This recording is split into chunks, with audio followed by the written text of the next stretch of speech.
Guys, alam niyo ba? Ay, teka lang. Yan, may filter na para hindi naman mukhang tae. Guys, alam niyo ba? Yung kaliparot na babae namin, nag-o-offer pa siya. Nag-stay daw ako sa hotel.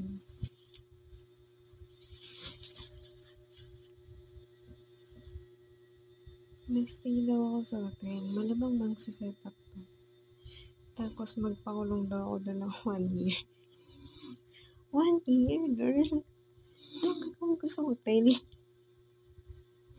Hello?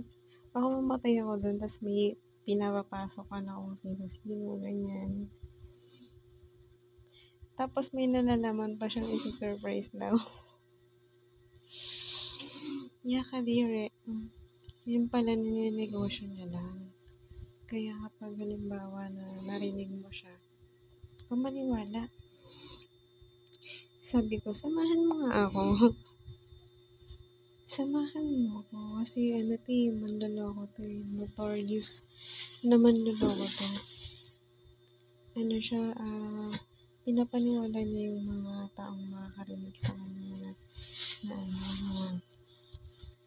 na ipapakasal ka, ganyan,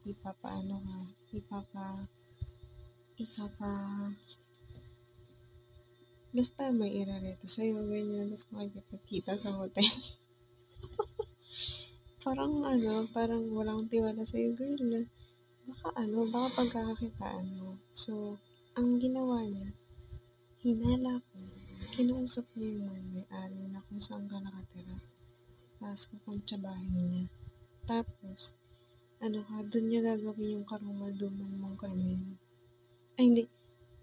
Karumal-dumal nilang krimen, no?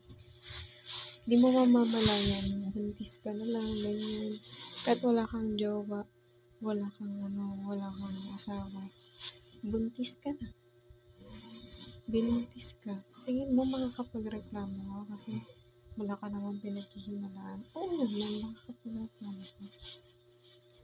Kaya yung ganung sitwasyon, minomonitor kasi mismo sila, hindi rin nila alam kung ano yung mga hihingian ng tulong. Hindi rin nila alam kung ano yung ginagawa na nung baliw na babaeng yun. Wala na nga access, entitled siya. So, good luck, girl. Sana makulong ka habang buhay. Ciao.